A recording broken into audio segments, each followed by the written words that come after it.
Hello, assalamu alaikum, good morning, khushamdi, ji ayanu, goedemorgen. Becher Agele, Ni Hao, Tune Shumbe, Washmale, Ohio Gonzaimes, Guten Morgen, Hola, Bonjour, Privyet, Kaifa Hal, Hale Shuma Chatore, Ahlan Wasahlan, Marhaba, Buna, Mucho, Gracias, Swabiyam, Bhalli Kare, and thank you very much, ladies and gentlemen, for tuning into PTV World. You watch it well this morning alongside the very fantastic, the very amazing, the very well-equipped, the very talented Shiza Hashmi and Shahzad Khan. Hello, Shiza, how are you doing today? I'm doing great. Thank you so much for asking. It's a Monday morning, so I feel like, well, the energies are restored, especially after the kind of weekend we had, right? It was so exciting. Ladies and gentlemen, we kept filming so much stuff for you.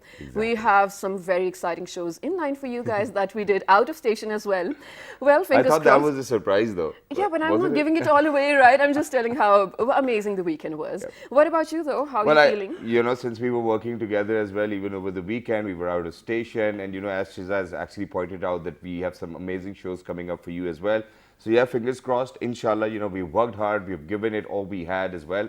So, ladies and gentlemen, all we're requesting for is prayers and loads of them as well. So, wherever you may probably be in all of those 46 countries where we're actually on airing right now, ladies and gentlemen, we hope and we pray that everybody out there is doing just perfectly fine. And you're also staying home and staying safe, that too. But Exactly. Shazad, one thing, it's a little sad though. I'm going to share a kind of a small story with all of you guys, and maybe you can help me out. Sure. So I had, bird feeders, two of them placed in my tiny little terrace that I have. Yeah. So just 2 or 3 days ago, I decided to change the place because I found a better place for it to be. And I did. And ever since then, there are no birds coming to eat. And then I thought maybe I'm going to put it back because that's where the birds know where to come to. And then I did put it back. And well, today I noticed that they weren't back yet. All right. And So it's sort of breaking my heart. do you need a piece of advice on that? Please. Well, I think in the first place you should have moved them, but now if you've moved them and now you've put them back as well, so eventually they will realize, okay, you know what, we can probably go back to the same place. It will give it some time, Yeah. and they will eventually know. Or probably what you can do is have like 2, 3, 4 birds over there, placed over there. Even if they are dummies, they will still work as well. Really, they The other work? birds thinking that there are other birds as well feeding themselves from the same spot, they will start to come back. Oh, brilliant. This is what I'm going to do. Well, this was actually insightful. Thank Exactly. you. And ladies and gentlemen, this is one thing. I think this is a practice which I've probably got from my father as well, because he's very habitual of making sure that there's always water and food for birds and pigeons and whosoever is flying up in the air as well. And every now and then I have to check it as well. And just keeping that in mind, this. So we have never ever changed the place of where we used to keep that canali, and it's beautiful to see the birds chirping and I know, coming in for right? food and then taking showers in that muddy place as well, and then drinking water. And it's a sadka jariya as well, ladies and gentlemen, Absolutely. and you never know what kind of prayers you might be getting from those birds as well. Exactly, and it's so refreshing to look at, especially early in the morning. It feels rewarding. I don't know how else to put it. And for all of those people who are actually, really indulged in doing these things, I know a lot of women actually who love creating gardens at their places, bee feeders, bird feeders. I think it's a good hobby as well, right? It's a healthy Exactly. way to spend your time I too. think my khala and my mother loves. I think they've got the same habits as well. Really? And it's probably Nice. because of my grandmother, which we famously call out as Nani over here in Pakistan. So, ladies and gentlemen, my mother and khala have always been into gardening, into making sure that there are birds around the house as well. We've not ever. My mom does not allow me to have a pet, in captivation or a Oh. bird in captivation as well. So, she's like, whenever you feel like feeding them, just go ahead, the lawn's out there, just place it, and that's it. So I think for all of those people who are out there, they will understand. I don't like birds in captivation, even though that I do have a gray parrot at my place these do? days as Okay. well, but it does not stay in the cage for a longer period of time. It does go in, but then we bring him out, he kind of talks to us, and so it's very interesting. Having pets at home is very interesting, but not just that. Yeah. I think that there's one more thing which I wanted to pick up on today, that the generations of today, ladies and gentlemen, I think we famously kind of refer to them as Generation Z, right? That's what it is. I've seen that the mothers are actually not putting in a lot of effort. I mean, when we go back in time, and if I see myself how my mother used to prepare lunch for me with the anda and a paratha and probably a glass of milk, all of that was kind of beneficial for my diet as well, and for my health as well. But these days what I see is even my sisters are probably doing so as well, that they're giving their children nuggets Right, probably right. all of that kind of Processed. food which I do not like at all. And if you read articles on internet as well about this particular food, ladies and gentlemen, there are a lot of harms which it can bring to you as well. So there's a humble request which I want to make today, and that is that I want all the mothers to put in a little extra effort so that your kids are healthier, and it's eventually going to save you money as well. God forbid, your children getting sick of eating. I call it rubbish food. I'm sorry that I have It to is, say it this, but is. it is. It's totally equivalent to eating garbage as well. So please make sure that you don't eat. And Shazad, especially being in agrarian society where we have, alhamdulillah, so many options of, well, fresh products, right? Where we can, well, we create things of our own. For example, I'll tell you Yeah. what. So I don't know the English word of it. Do you know what churi is? Churi is churi. Well, it's Yeah. a thing. Okay. Which is eaten by Mia Mittu. Yeah, it is actually. So I happen to love it, right? Yeah. And I'm obsessed with it. It's not actually very healthy to eat it in large amount, but I cannot Yeah. control myself. But here's the thing, because I mean, when we used to be tiny, and even Yeah. even as when we were teenagers, so mom used to make it in our breakfast, and probably it was available whenever we wanted it to have. So even now, after my marriage, I order it like 10 or 15 kgs of it for the entire family, and that's just because I'm accustomed to it. Now, here's the thing, it's full of brilliant nutrients. We're talking about wheat here, we're talking about desi ghee here, we're Yeah. talking about so many things, and probably I'm missing out on some as well. So I just feel like I wish people had more sense of how to utilize their own home-based Yeah. products and, well, make something fun out of it. Exactly. I think we should talk about that, though. Yeah, and even I have an incident which I'm going to share with you Okay. as well, because my grandfather was the one who would actually emphasize on us eating desi ghee. And back then, the research actually said that desi ghee is the cause behind heart strokes as well. But I don't And- think it's true Yeah, anymore, but now the right? recent research says that desi ghee is actually a healthier ghee, which will actually improve your health as well, and it will improve eventually everything else as well. But why are we talking about this? Ladies and gentlemen, just a few days ago, we started going to this place where they give us protein shakes, but they're mixed with different kinds of blends of fruits as well, which was tasty at the same time. And then I could feel the effect of that particular fruit Nice. having on my health as well. So, I think that people really need to focus on having a lot of fruit these days as well. Seasonal fruits are available over in Pakistan, since Shiza mentioned that we're an agriculture-based economy as well. And the best part is that the rest of the world has actually started to experiment with the fruits as well. They'll take out the seeds, mix some, make a newer Right. product. Better yield, And that's bigger how yield. their agriculture is actually improving. And this is what we have picked up on today as well, ladies and gentlemen, because 26% of the GDP comes from the agriculture sector of Wow. Pakistan. And everybody knows that we are an economy based on agriculture. But then at the same time, whenever we talk about agriculture, I think that there are a lot of difficulties for farmers. And not just that, and I think that I should actually be saying that, but the crook is the middleman. That's what the Yes, farmers tells me as well. absolutely. And not just that, I think that the maximum number of people who actually own the maximum land are the people who do not want reforms to be done by the government, because of the fact so that there can be betterment in the agriculture sector. Absolutely. It's almost feudal, right, when we talk about the middlemen or Yeah. the landowners as well. And Shazad, it's only normal. I mean, as a kid, I used to think, when I was told, and we used to study in our social studies books, that we are an agriculture-based economy and a society. So I always thought, if we are that, then farmers are the one who should be the richest people in our Exactly. country, right? I mean, Exactly. imagine, they have all the, I want to say, skill set, and then they have the biggest yield there.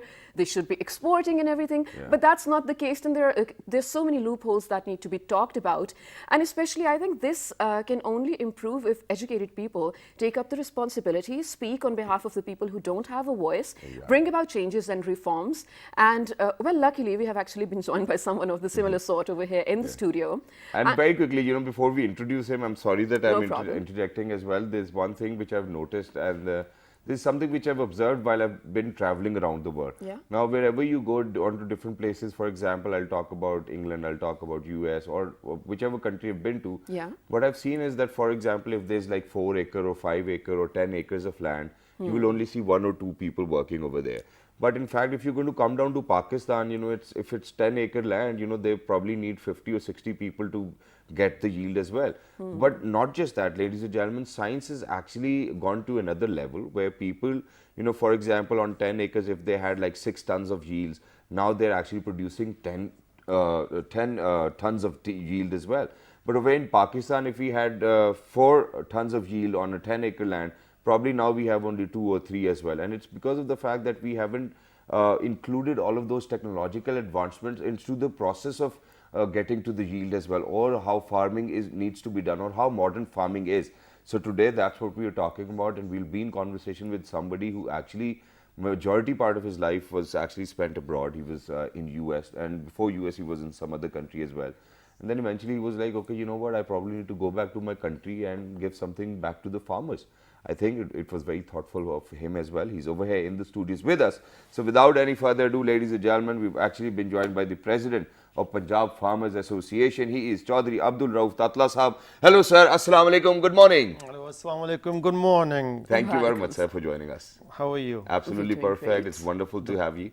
The first thing is I feel very lucky today. Thanks God. I'm basically invited in this show for Shiza and Shahzad, which is proudly is everybody watching all over the world. Exactly sir. Which is usually I mean there's in USA the time is a little night 12 Yeah. o'clock this time approximately, which is always come from work and they love to watch this show. Wow. Really? Yeah, really. That's Wow, that's wonderful. brilliant. Thank you so much. That was really kind of No you, problem. and it's an honor to have you over here. Exactly. So I'll get the conversation please. started, sir. For somebody, people are actually moving abroad. You coming back from abroad as well. What's going on? Honestly, I've been left my home country basically since I was very young. Went different country to country. The final destination was USA. Yeah. And thanks God, been working hard, and I'm this moment is basically a successful businessman. Yeah. And then finally, I did realize basically the Pakistan do need me here. Yeah. And thanks Allah Almighty, to give me permission to come back and to with the blessing of my families and all my friends. And I said, you know what? Let me do something for my, especially I'm originally belong to my Gojra. Gojra district, Toba Teksing, and there's a small village basically where I grew up. And when I came back, I said, you know what? Let me restart back again my basically about the farmers from where I'm come from basically. Exactly. And So, when and I- that is brilliant. Sorry, I'm Sorry, cutting go you here. But this is amazing, first of all. We have to say it takes courage for someone to actually come back and, sort of start from where they left. But, sir, now you are actually, do you realize that you're the voice of so many people, not only the farmers of Punjab, but of course, when you do bring about a change, it's going to benefit every farmer in the country. So, generally speaking, when you're in conversation with them, what are some of the issues that you feel are very common and very persisting among the community? be honestly, Shiza, I feel like a cry when I heard the stories. Really? Okay. I wish you guys come with me over there and go village to village, and you can see with your own eyes you can start from anything. Okay. Not only one things. Let's start from the sugar cane. There's a big mafia basically. Exactly. Really? Sugarcane mafia? It wow. is sugarcane mafia. But what happened basically, they used to have one sugar mill, which is I think so. Chaudhry Sugar Mill is belong to our area, Okay. and I can swear everything I love. When I see there's miles and miles the lines with the Huge. tractor and trolley basically, and you never know, maybe that person becomes at least 24 hours just enter the gate of the mill. Oh. And luckily, if somebody get over there, after that, without any hesitation, they're going to say very good excuse. Oh, we already cut the 100 tons from your sugar can. I mean, the can basically. Okay. This is first step. Second step, you're not able to get the money from them. They're going to issue some kind of voucher. And they're going to give you all the time lollipop or come tomorrow, other days. Basically, there's a big game. As of Mr. Shahzad told me, the third person basically, they are crook. They are cheater basically. So farmers can't even decide the rate for their sugar canes? No. Okay. Or for any of the product they're working on as well. But sir, I think over here what we really need to discuss is that how are you making sure that you're going to help alleviate that kind of or probably make sure that the farmers are not going to face all of those problems as well. What are your sole responsibilities as the president of Punjab Farmers Association? And do you think that you're working in the right direction? Do you think that you've actually helped a lot of farmers to come out of this black hole? Absolutely, yes. How? The first thing is they select me unopposed. Wow. They knew me basically, my back history, and I have a very good, basically the management, my history, and they knew me very well.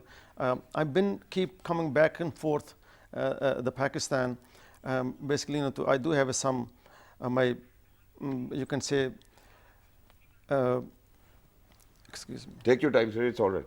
I was wondering about something else. So anyway, Okay. I have the past. If you can see, thank you God, I already spent from a farmer and the poor people basically in my area, is at least hundreds of millions of rupees Oh, wow. from my own pocket. Wow. Recently, I did spend 7 million rupees for the school, which is my where I used to go, the primary school there basically. Yeah.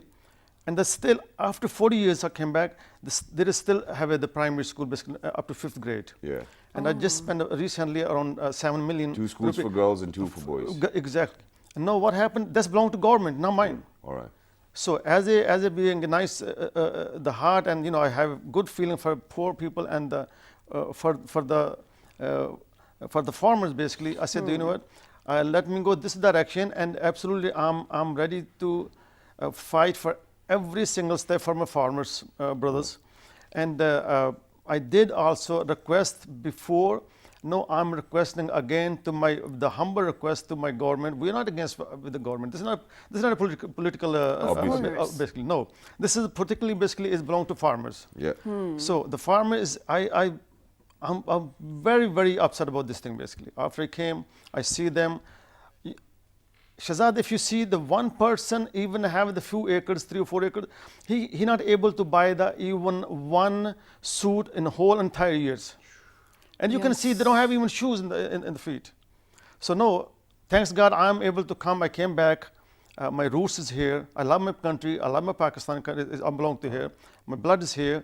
With due respect, we was expecting from this government, which is not getting this exactly what I was supposed to be. So I'm upset and I'm happy. Obviously, sir, it needs to be a public-private partnership. This is something which we understand, but there are always hurdles. There are always challenges which one needs to overcome as well. And eventually, now we've started to speak about it on national television as well. Yeah. So there will be betterment. But what are those key points which you think that if we introduce them to our farmers, that our farmers will have a better life, that will have more yield, that will have more exports as well? Let's talk about those concrete steps. Right. For example, I was just reading an article this morning. Now, I'm not going to get into the detail of it, but well, farmers generally had grievances about the price of fertilizers. First of all, fertilizers being imported, and then them being so expensive. I mean, like you said, a farmer cannot afford one suit per year. How are they able to afford such fertilizers for a better yield? Exactly. No, Shiza, you're talking about fertilizer basically. Just recently, you can say around 2 weeks, 3 weeks ago, they raised the price is at least 400 rupees. Yeah. If you make a calculation, not in the entire world, there's no such as jump it from one, another stop is 25 to 30% is the increase. Yeah. Okay. And number one, they're already struggling. They cannot afford it. Now they already jump to the 400 rupees per each bag. Yeah. No, another thing is basically I came in my mind. Basically, I was reading the newspaper the other day. The government put especially in the newspaper, 850 rupees for the one fertilizer basically, which is 5 kilos basically. And if you go to my local area, they make them own bags for 2 kilos. They're selling 2,000 to 3,000 rupees. Oh my God. And there's nobody taking any action, which is very, very unfortunate with this thing, Exactly. So not only there, no less, if you go the other direction, basically, when the farmers took any things beside the sugar cane, lesser in the local market, they have the same things. Is only the biggest problem here basically is nobody taking the action against anyone, whoever the crook basically.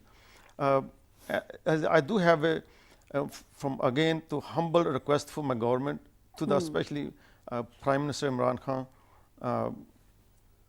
Be honestly, for myself, I did help them and overseas for this for the PTI basically. You were wonderful. But after that, I realized, you know what?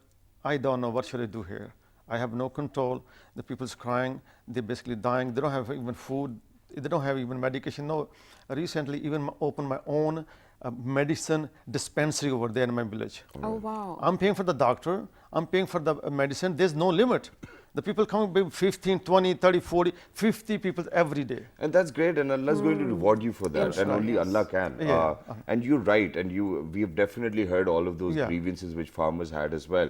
But there might be a few suggestions you might have that, this is the way forward, and this is how we can actually improve our agriculture sector, which will indirectly or directly help us improve our economics of the country. Okay, no, another thing is basically if you go with the tubers, we have at least maybe more than 10 million tubers in Pakistan. Yes. The tubal is basically is very expensive. They used to have rate is 10 and 10.35 rupees. Okay. Now we already make a negotiable with the government before, and they bring it down 5.35 basically 5 rupees and 35 paisa. And now what happened? Another thing, they to put the taxes, they put all things here basically included, and now they come back again 13, 14. No, the tool is basically I'm trying to bring your attention here. The tool is the electricity is problem. Exactly. No, what happened? Electricity came for 1 hour, is gone again. 50 minutes came, not gone again. No, tool is basically from here to miles away. The farm is waiting for tool. You just started, from here started, the water is going in the middle of time. Is there's 1 hour something? No, the farmers is also paying to that hour and a half. Exactly. But the water is still there in the middle. Yeah. So electricity is the problem basically. I'm suggesting to basically government, the tubal should be at least maximum 4 rupees per unit straight. There's no hidden charge basically. And the electricity should be tubal lines, especially 24 hours is available. Wow, wonderful. Thank you very much, sir, for being with us. It was lovely to be in conversation with you, and we've definitely heard all of the grievances of all the farmers who are out there as well, and we definitely hope that the government and the farmers can do something very peacefully together as well, and towards the betterment of the country, because agriculture sector plays a very important role. So thank you very much, Tatla Saab, for being with us. It was wonderful, and thank you very much for serving the community around you as well, and Allah will definitely reward you for what you've done so far, making all of those, making sure that the kids are going to school, making sure that they are healthy. I think that you are a wonderful human being, and you should continue to be so as well. And thank you very much for inspiring a lot of other people as well out there. Right, and I think it's people like him that we need more in the country, right? Exactly. Because I think home-grown solutions are basically the answer to all our problems over here. Shahzad, imagine, if we have seen visuals of, we've actually seen in real life as well, women especially, or even men for that matter, or children, plucking cotton balls. Have you seen that? Yep. How hard is it? I cannot imagine doing that even for 5 minutes straight, ladies and gentlemen. It's such a hard task. And then imagine coming out, after the entire day, working in the fields and coming back home and not even receiving the minimum wage that is fixed by the government. It's so unfortunate. So I just feel like, the community needs to, first of all, be fair enough to the farmers over here, realize the amount of, or the products, the amazing products that we have over in our country, and then value them, and then set the value for the entire globe to actually, be at the same page as well. Exactly, Do you know what I mean? and not everything is supposed to be done by the government as well, Exactly. ladies and gentlemen. I think people need to come up with innovative ideas. The youngsters of Pakistan these days are coming up with brilliant ideas. Yes. Where one of my friends, Mr. Tabish Mahmood, came up with the idea of farm fresh or farm to home kind of a brand, where Nice.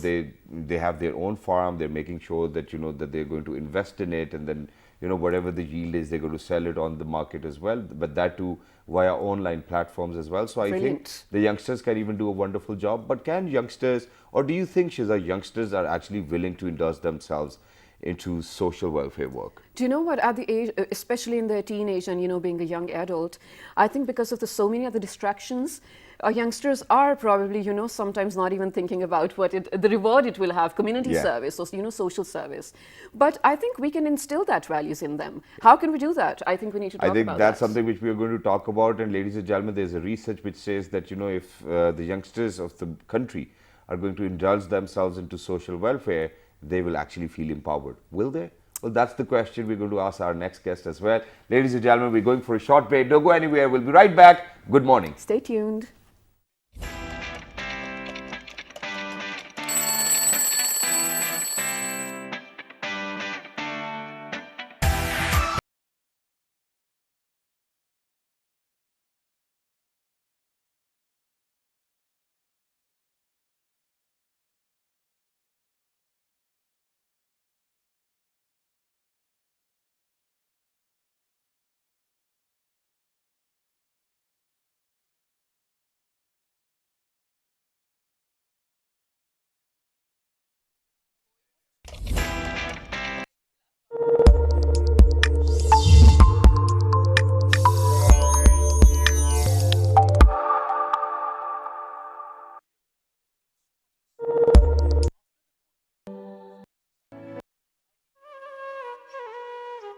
Passion for polo will be the highest on the world's highest polo ground. Chandur invites visitors to experience a traditional polo tournament between the teams of Chitral and Gilgit. The tournament is held on Chandur Pass, the highest polo ground in the world, at 3,700 meters above sea level. The first time a polo tournament took place on the Chandur Pass was in 1936. It is a place unique and exotic in itself, surrounded by some of the most spectacular mountain scenery in the world. The event marks the annual rivalry between the teams of Chitral and Gilgit. The polo tournament has some added attractions for the visitors: trout fishing at the nearby streams and lakes, and a festival of folk dances and music of northern Pakistan.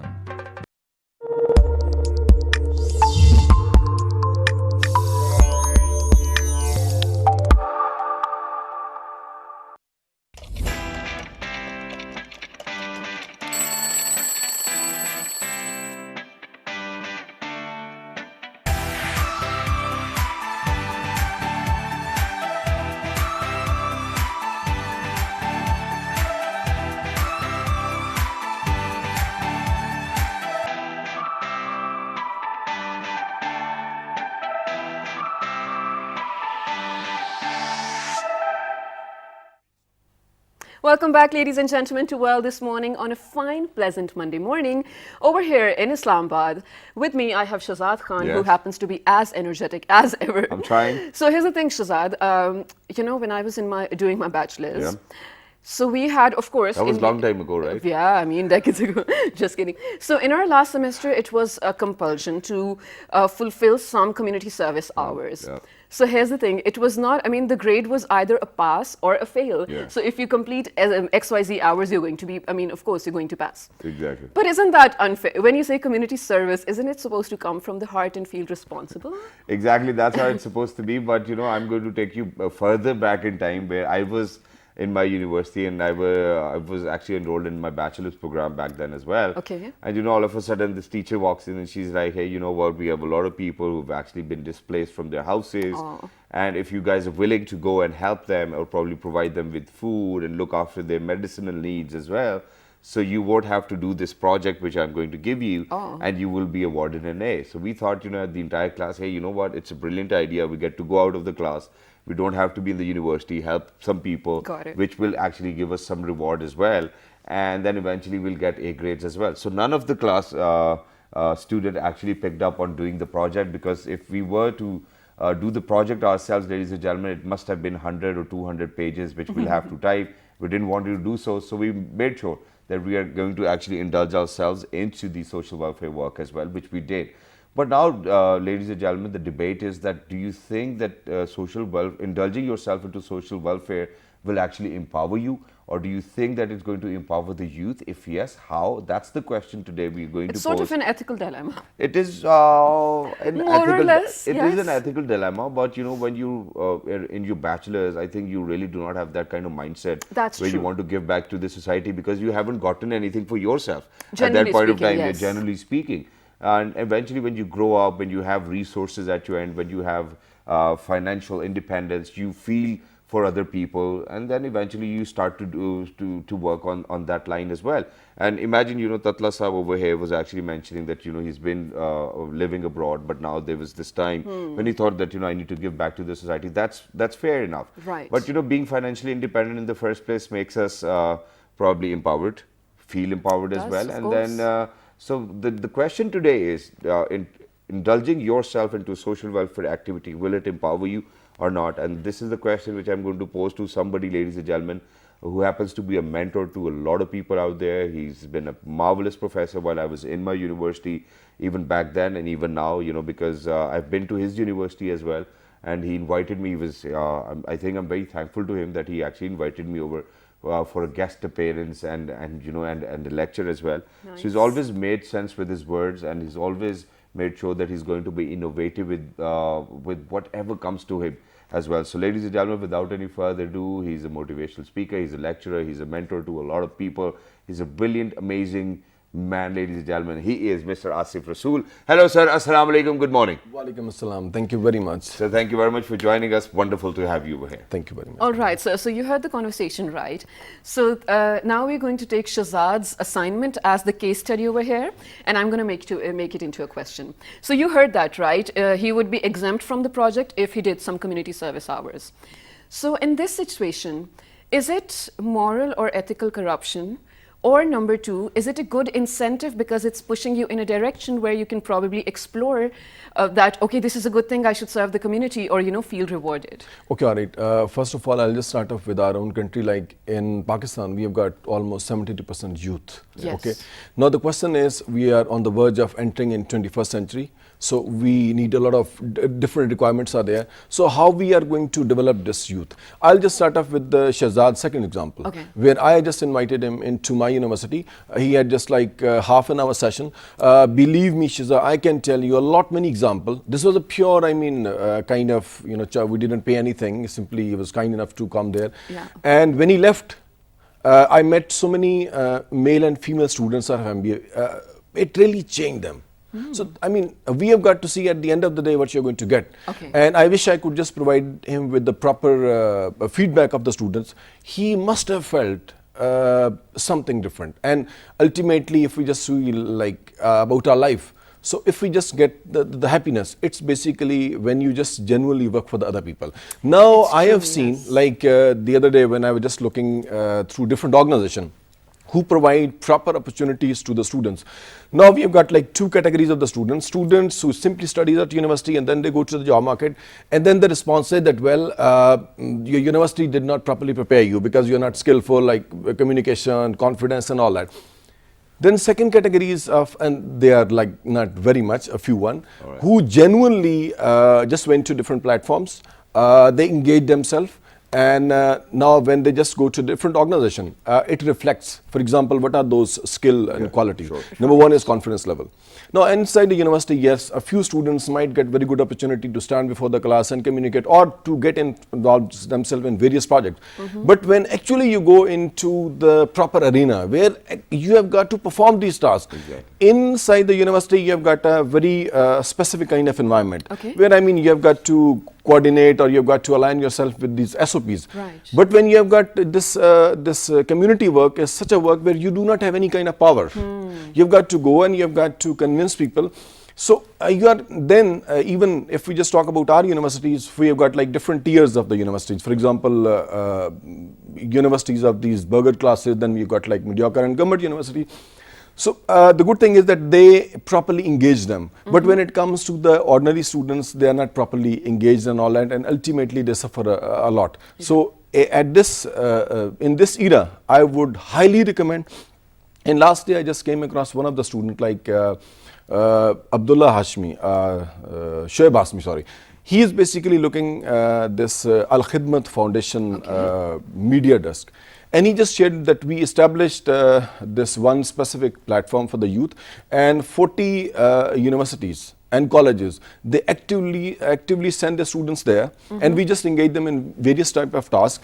And he just came up with like 2 or 3 examples where when student at the end of the day, when like especially this one female student, when she presented her work, the ED was sitting at the back And he offered her this job there and then, that if you're willing to work with us, now just see, at the end of the day, when she shared her experience, that, well, I was very shy, I had problem inside the family as well, but after that exposure, now I am very successfully, I am enjoying my life. I'm enjoying my life like in personal capacity, and when it comes to professional life, I learned so many things which are really now contributing to me. So I would say I that think that's a wonderful example as well. But what we need to come back to, or what we need to talk about is, do you think that getting a job offer is empowerment for the youngsters? Isn't it though? I mean, in the times of The basic unemployment purpose is, I would refer back to your experience as well at one of the universities when one of your teacher asked you to just come and contribute. Basically, these are random programs where you do not have any proper sequence. Even teachers are not very clear about it. That was a sudden kind of thing, and then like That's a surprise. sudden eruption. In that capacity, Sir, ये कर रहा है, is having बस ये a आज very कर दे. different kind of thing. But when we just look at like certain programs of the universities, for example, Akhuwat is providing the best opportunities. For example, students from LAM, students from other universities, they regularly go there, they contribute. Even for Al Khidmat, a student from Japanese universities, they come to Pakistan. They get involved in various kind of projects, and ultimately they just get benefit. But I just coming to your point, I would suggest that universities need to properly prepare these programs so that students are very clear, even faculty is very clear, and obviously students have got various issues and problem as well. For example, student have got like monetary issues and problem, so they may not take a lot of interest in that, but those who are from well-off families, if you properly engage them, the best thing which we are going to get from this kind of engagement is that we are going to have like very good citizens. Okay, so sir, what we're going to do is that we are actually going to break down the process so that eventually we can decide and our viewers can realize that how it does have an impact on all of those people who actually involve themselves into social service. Right. Now, for example, when we talk about social service, ladies and gentlemen, social welfare, we have to go to a lot of people. We need to ask for their help. We need to bridge gaps as well. So number one, it gives you confidence. And you eventually will gain the courage to speak publicly as well. Number two, confidence, public speaking. What's number three on this? Interpersonal skills. Interpersonal skills. Communicating with the different people of the stratas of the society. and selflessness, right? I mean, Exactly. you're doing something for someone else. You're not And technically you're not getting even it. getting paid for it. You know, you Exactly. just want to do it so that Allah rewards you. Exactly. This is Exactly, one of that's the right. best So points. these are 4 or 5 points. Do you think all of these 4 or 5 points are enough to empower anyone? I think so, Vaise. At initial stages, Yeah. I mean, it Yeah. is very important because youth is energetic. They've got time as well. So if they properly engage themselves, I mean, instead of just living in this era of gadgetry where there's a lot Being of with your noise, friends, listening to a music, lot of driving around. information, even if you're not interested in this, you may not get like, you may not empower yourself in that regard, but when you genuinely put yourself in different projects, so at the end of the day, you are a winner because you have gone through the whole process, and at the end of the day, you can just reflect it in your personality. Just one thing though, you know what really, I always think about it. So, you know, we have seen in countries other than Pakistan, especially in the West and especially in the Europe, there are certain quota and a scholarship for students who have been investing their time for the betterment of the community in different forms, not only, you know, going out and probably distributing food, for so many different avenues. Shouldn't we have something similar in Pakistan over here? So for example, if I were doing my OA levels, right, and if I did a lot of community service work, it should go on my CV, and probably there should be a quota in the university that I'm applying to that, okay, this is her character, this is what she did, and this is where she gets in on the merit. Exactly. If we are not going to provide them with the proper systems, We don't if even we are have not going to sports properly scholarship for that channelize matter. it, Sorry. okay. First time in my university, they just issued this quota of sports. First time. Oh, okay, wow. like this time got a. So if we are going to have students from this specific social work as well, so it's really going to genuinely develop them, and then they know that, well, I have got certain areas where I can get benefit from. Okay, so I would highly recommend, because I am a proponent of this perspective philosophy, and I really engage my students in different tasks. For example, my first very simple assignment is just go back to your home, and whenever your family is going to prepare the best food, so just at that specific time when you start eating, just take out your stuff, go out, and if there is any chowkidar or any guy, poor guy, just offer it to him, sit by him, and when he finishes, come back and see how did you feel. Exactly. The basic That's purpose is beautiful. just engagement. But I Absolutely. think, sir, at this point of time, we really need to raise awareness amongst people who are actually the think tanks for the universities. You know, people who decide that, okay, you know, this is the kind of lot we are going to bring in, and then educate, and then make sure that they're going to do wonderful job out there with their degrees as well. Because none of the universities over here in Pakistan actually ask you about, you know, whether you played sports in college, whether you were involved in any kind of community service or Exactly. not.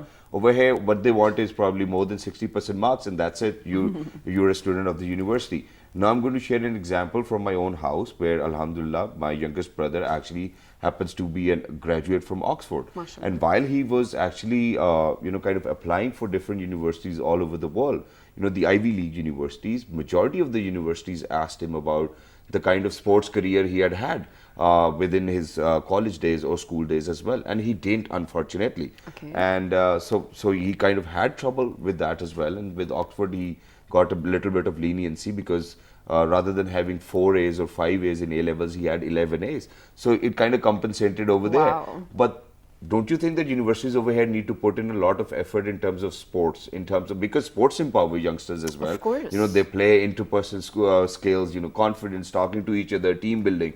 But we do not have that trend over here. Do you think that I'm hitting the nail It's on the head? very, very important, and you rightly and the most appropriately hit the nail on the head, because now I have seen, like, if you are not going to, especially in this era of this technology, Yeah. you know, most of the youngsters, they're just sitting before their like tablets, they're just playing there, they're not going for these outdoor activities. Right now, we may not perceive what's happening with them, but maybe after 5-10 years, when the real effects are there, we'll see that how it's going to become disaster. So this is the most appropriate time for these university management just to take certain initiative where you are going to properly engage them in sports and in this kind of work, so genuinely they just learn, because from sports you get stamina, patience and all that, and these are the qualities and skill which we really need in our professional life and personal life as well later. Absolutely. Wonderful. Brilliantly put. Thank you so much for being here, and thank you so much for being so insightful, as you always are, sir. Thank you We love to have you over here. So, well, to just wrap up this show, I think I'm going to name out one person on top of my head who happens to be my inspiration for today, for community service, for social service, and for bringing about a change on individual level. It's Master Ayub. Everyone in Islamabad knows him. Most of the people in Pakistan know him. He is actually dedicating all of his days to, well, underprivileged children, street children who are out of school. He educates them on streets. I mean, isn't it brilliant bringing school to them, right? Exactly. So I That's think we wonderful should as actually well. seek inspiration from him and keep forward with our lives. I really hope you learned anything from us. Shazad, you have something to Yes, add to exactly. this? The only thing I would love to say over here is that everybody's got a master you within their own selves as well. All we need to do is explore a little, look into ourselves a little, and make sure that, ladies and gentlemen, that the society which made you who you are today, you're really responsible for them too as well.